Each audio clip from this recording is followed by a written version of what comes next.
सुनील बाने, तुम्ही इथं बाग बघताय. हो. हा ते बोलायचं नाही. बर बर. तर ते तिकडून आग आली, हा आतमध्ये आली सगळं. बर बर. हे गावात मारलेलं होतं, हा पण ते हे पडलेलं असतं ना, हा हा मुळा टाकलेलं होतं, बरोबर त्यामुळे ते भडका आला बरोबर आणि फांद्या सगळ्या जळल्या. बरोबर. त्यावेळेला साहेबांनी मला कॉन्टॅक्ट, आपण इथं बघू शकतोय ही पूर्ण बाग आहे ती ही सगळी जाळ लागून जळालेली होती. ही जीवन जजवाटकर वाडा या गावची बाग आहे, देवगड तालुक्यामध्ये सिंधुदुर्ग जिल्हा या ठिकाणची बाग आहे. तर ही पूर्ण शॉर्ट सर्किट होऊन बाग जळालेली. तर आपली Bawaskar Technology Thriver Crop Shiner Germinator Prism आणि स्प्लेंडर हे कीटकनाशक वापरले. तर बघू शकता तुम्ही फूट वगैरे कशा पद्धतीने आल्या. परत ह्याला पण बघा चांगलं. आता ही नवीन फूट वगैरे चालू आहे. पूर्ण बागेला पूर्ण जाळ लागली.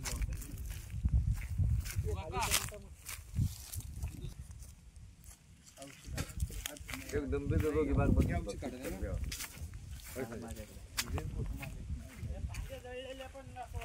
या इथं काय झालं, पूर्ण खालनं आग लागून पूर्ण झाडाची जळलेली ही झाड. हे इकडे दाखवा. या इथं हे सगळं आहे ना, हे सगळं जळलेलं. तर ही बाग आता रिकवर व्हायला लागली आपल्या औषधांच्यामुळे. एवढी अतिशय चांगल्या औषध आपली आहे. सुंदर आहे. बरोबर. त्यावेळेला साहेबांनी मला कॉन्टॅक्ट केलता. मी त्यांना जर्मिनेटर, थ्रायव्हर, क्रॉप शायनर ही औषध दिलती, परत प्रिझम दिलतं. आता परवा त्यांना स्प्लेंडर दिलेलं.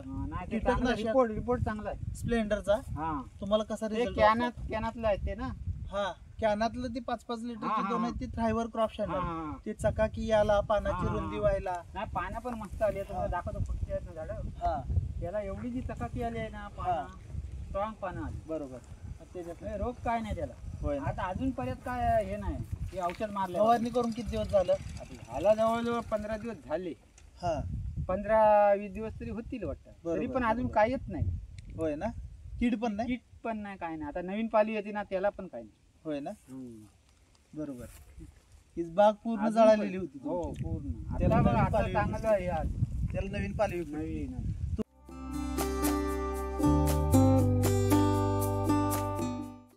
या औषधांचा वापर केलेला आहे त्यांनी. तर हे थ्रायव्हर क्रॉप शायनर 5-5 लिटर मध्ये त्यांनी विकत घेतलेलं आपल्याकडून. आणि स्प्लेंडर यांचा त्यांना अतिशय चांगल्या पद्धतीनं आणि सुंदर रिझल्ट आलेला आहे. तर रिझल्ट कसा आलेला आहे ते त्यांच्याकडून अजून एकदा जाणून घेऊ. कसा रिझल्ट वाटतो याचा काय तुम्हाला? एक नंबर. पानं वगैरे तुम्हाला दाखवली मगाशी. हो पानांना चकाकी आहे. बरोबर. परत पालवी पण येते. पालवी नवीन येते आणि पानांची रुंदी. पाण्यात काय खार नाही की काय नाही. औषध मारून आता 15 दिवस झाले. बरोबर. खार नाही, थ्रिप्स नाही. आता मोहर बघितलं ना. थ्रिप्स वरचा रिझल्ट तुम्हाला कसा वाटतोय? मोहरावर याचा काही म्हणजे किती टक्के वाटतोय? म्हणजे 100% पैकी किती टक्के तुम्हाला रिझल्ट आले? अजूनपर्यंत चिप नाहीच आहे. किती दिवसापूर्वी तुम्ही फवारणी केलेली त्याची? 15 दिवस होऊन गेले. 15 दिवस झाले. याने थ्रिप्ससाठी मोहरावर आणि इतर झाडावर तुडतुड्यांसाठी फवारणी केलेली आहे. तर अतिशय सुंदर पद्धतीचे रिझल्ट आलेले आहेत की 15 दिवस. 15 दिवस होऊन बघितलात काय आहे काय नाही. आता तरी आम्हाला दिसत नाही. आता त्यांच्या सांगण्यावरून बघा 15 दिवसापूर्वी त्यांनी फवारणी घेतलेली. तर अजून या बागेवर तुम्हाला तुडतुड्याचा अटॅक किंवा थ्रिप्सचा अटॅक दिसत नाही. पालवी मोहर जिथं आला तिथं त्या ठिकाणचं. आणि ज्या ठिकाणी तुम्ही जिथं मोहर अजून आलेलं नाही, पानं हार्डनिंगसाठी ते वापरलं गेलं, त्या ठिकाणी जवळपास सर्वसाधारण 1 फूट ते अर्धा पाऊण फुटाच्या दरम्यान पानांची लांबी झालेली आहे आणि रुंदी तितक्याच मोठ्या प्रमाणात वाढलेली आहे.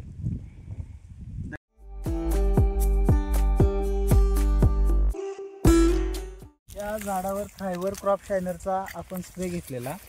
तर काका रिझल्टचं काय म्हणायचंय तुम्हाला? बोला. एक नंबर आहे तुमच्या औषधात. त्याच्यामुळे तुम्हाला काय प्रश्नच नाही. परत फवारणीचं नाव आधी सध्या काढलेलं नाही. होय ना. फवारणी करून जवळपास 15 दिवस झालेत.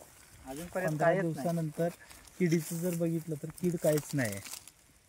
आणि आता हे मोहर फुटणार आहे या बागेला. ही सगळी मोहर फुटण्याच्या ह्या पद्धतीनं डोळं ज्यावेळेला फुटतात त्यावेळेला त्याच्यातून मोहर बाहेर फुटत असतो. त्या पद्धतीनं मोहर फुटला. आता इथं त्या काडीला आपण बघू शकतो. हे पण मजबूत या इथं. आणि या शूट्स ज्या आहेत जर पालवी कोवळी असते त्यावेळेस जर फवारणी घेतली तर त्या पद्धतीनं ह्या पद्धतीनं तुमचं स्टोरेज पण चांगल्या पद्धतीनं वाढतंय आणि मोहर चांगल्या पद्धतीनं बाहेर पडतोय. आता या ठिकाणी बघू शकता तुम्ही कोवळी पालवी असताना 15 ते 20 दिवसापूर्वी थ्रायव्हर क्रॉप शायनर आणि स्प्लेंडरचा एक फवारणी घेतलेली जवळपास 15 दिवस झाले, 15 दिवसापूर्वी घेतलेली. तर या पद्धतीने तुम्ही हे बघू शकताय कशा पद्धतीनं बाबा हार्डनिंग वगैरे होते. त्याच्यामुळं मोहर जोमाने बाहेर पडायला आणि कमी सेटिंग चांगल्या पद्धतीनं व्हायला उपयोग होतो. लीडचं काय प्रमाण आहे का बघू.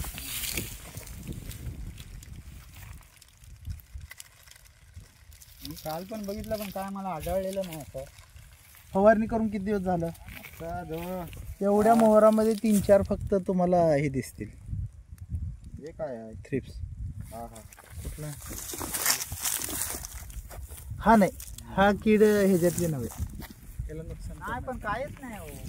तुला पण नाही दिसला. हा फवारणी केल्यानंतर हा होय ना. काही एक नाही. मी बरोबर. फवारणीचा विचारच केला नाही आधी. म्हटलं आधी थोडे दिवस जाऊन दे. हा हा हा फवारणी करून काय अजून त्या बागेमध्ये स्प्लेंडर हे औषध हे पण पूर्वी त्यांनी विकत घेतलेलं, आता सुद्धा त्यांनी मागणी केलेली आहे आणि त्या मागणीवर त्यांना आपण इथं ते देण्यासाठी आलेलं आहे. अजून पर्यंत काहीच नाही. आता 15-20 दिवस होऊन जातील फवारणीला.